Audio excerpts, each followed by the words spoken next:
অরূপ আজও মেজাজ দেখে বাইরে বেরিয়ে গেল। অরূপ যাবার পর পরমা বারান্দার পাশে এসে দাঁড়িয়েছে। বারান্দার পাশে লাগোয়া একটা জুঁই গাছ আছে। এই জুঁই গাছটা পরমার খুব প্রিয়, সব সময়ের বন্ধু। পুরনো এই জুঁই গাছটা কত বছর ধরে বারান্দার পাশে দাঁড়িয়ে আছে তা পরমার জানা নেই।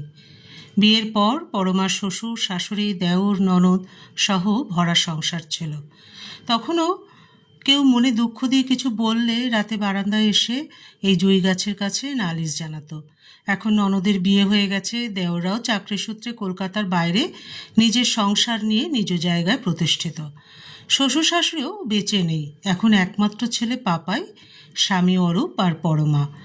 এই নিয়ে তিনজনের সংসার। আজ সকাল থেকে পরমার মনটা খুব খারাপ হয়ে আছে। পাপাই আজ ওর কাছে 1,000 টাকা চেয়েছিল, পরমা দিতে পারেনি। তাই ছেলে মাকে কটা কটু কথা বলে গেল। তারপর আবার অরূপের সাথে ঝগড়া। পরমার এই সংসারে, এই ঘরে আর থাকতে ইচ্ছা করছে না। রোজ রোজ অশান্তি আর ভালো লাগে না। আগে অরূপ এরকম ছিল না। আজ প্রায় 1-1.5 বছর থেকে অরূপ যেন কেমন হয়ে গেছে। কথায় কথায় ঝগড়া করে, মেজাজ দেখায়, একটু থেকে একটু হলেই তেলে বেগুনে জ্বলে ওঠে আর কটু কথা শোনাতে থাকে। একই বিছানায় শুয়ে থাকা সত্ত্বেও আর আগের মতো স্বাভাবিক শারীরিক সম্পর্ক হয় না এখন ওদের। এখন আর পরমার এই সংসারকে নিজের সংসার বা এই ঘরকে নিজের ঘর বলে মনে হয় না।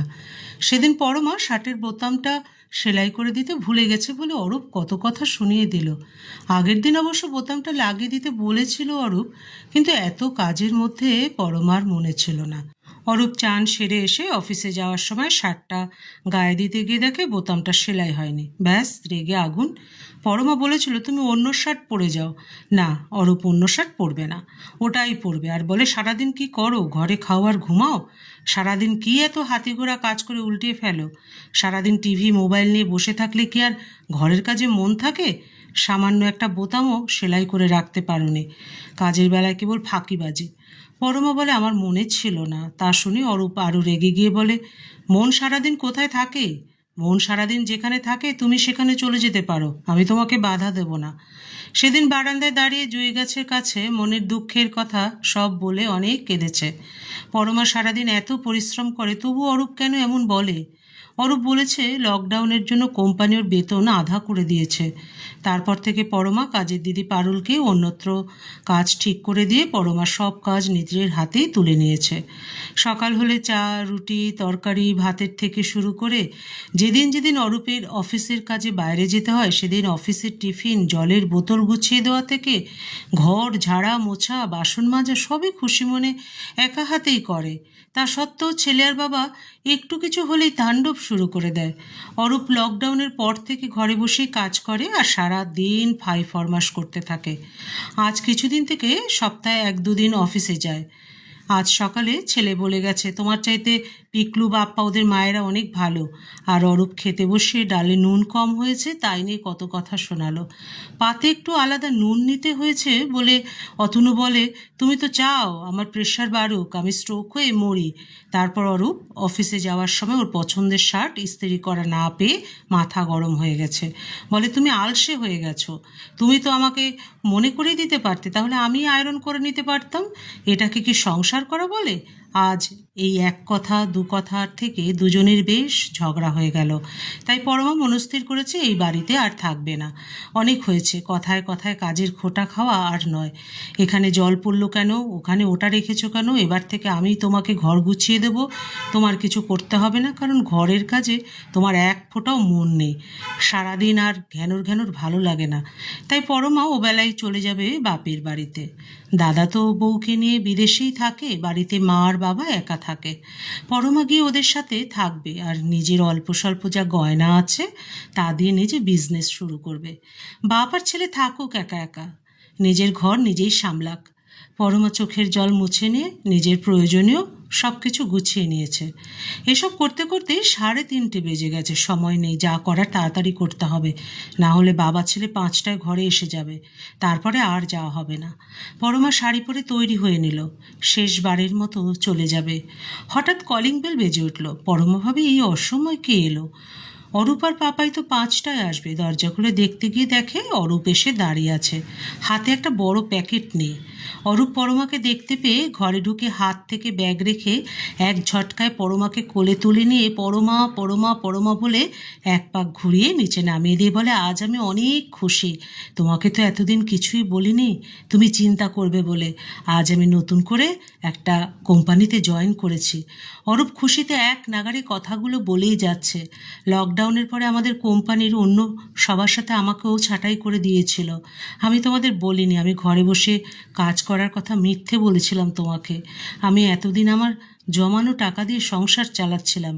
আমি লকডাউন শিথিল হওয়ার পর মাঝে মাঝে অফিসে যাওয়ার নাম করে বাইরে গিয়ে নানান কোম্পানিতে চাকরির চেষ্টা করতাম। তারপর সন্ধ্যায় ফিরে ঘরে ফিরতাম যাতে তোমাদের সন্দেহ না হয়। আজ অবশেষে অন্য একটা কোম্পানিতে আমার এত বছরের অভিজ্ঞতা দেখে আমাকে চাকরিতে রেখেছে। সব শুনে পরমা অরূপের বুকে মুখ গুজে কাঁদতে শুরু করে আর বলে, তুমি আমাকে কেন জানাওনি? আমি না তোমার অর্ধাঙ্গিনী? দুজনে মিলে দুঃখ ভাগ করে নিতাম। দেখো তো, আমি তোমাকে ভুল বুঝে আজ বাপের বাড়িতে চলে যাচ্ছিলাম। আমায় ক্ষমা করে দিও। তোমার দিন দিন রুক্ষ ব্যবহার আর খাওয়ার খোঁটা আর সহ্য করতে পারছিলাম না। অথচ তোমার ওপর দিয়ে এত ঝড় বয়ে গেছে তা তো আমি জানতাম না। জানলে অন্তত এত অভিমানী হতাম না। কি বললে? তুমি বাপের বাড়ি চলে যাচ্ছিলে? তুমি আমাদের কথা একটুও ভাবলে না? হ্যাঁ, আমার মাথা ঠিক ছিল না দেখে তোমাকে অনেক কটু কথা বলেছি, খাওয়ার খোঁটাও দিয়েছি। তুমি চিন্তা করবে দেখে মন খুলে তোমাকে এ বিষয়ে কিছু জানাতে পারিনি। তা বলে তুমি আমাদের ছেড়ে, আমাদের ঘর ছেড়ে চলে যাবার কথা ভাবতে পারলে? তুমি পারতে আমাকে আর ছেলেকে ছেড়ে থাকতে। তুমি তো জানো আমি তোমাকে ছাড়া থাকতে পারি না, পারবও না। আমি এতদিন তোমাকে যা বলেছি তা তো মনের থেকে বলিনি। আমাকে ভুল বুঝো না, ক্ষমা করে দিও। আমার অনেক বড় ভুল হয়ে গেছে। পরমা ভাবে, সত্যিই তো, ওর তো ভেবে দেখা উচিত ছিল যে অরূপ আগে কখনো কটু কথা বলেনি বা এরকম ব্যবহার করেনি। নিশ্চয়ই ওর কোথাও গুরুতর কিছু হয়েছে, তাই অমন করছে। আজকাল বয়সের সাথে সাথে পরমারও কেমন যেন ধৈর্য শক্তি একদম কমে গেছে, তাই ও এত বড় ভুল সিদ্ধান্ত নিতে চলেছিল। অরূপ বলে, পরমা এদিকে এসো, এই দেখো তোমার জন্য কি এনেছি বলে একটা জুঁই ফুলের মালা পরমার খোপায় পরিয়ে দিয়ে বলে, তুমি জুঁই আর মোমো ভালোবাসো, তাই আজ খুশিতে তোমার জন্য জুঁইয়ের মালা আর এই মোমো নিয়ে এলাম।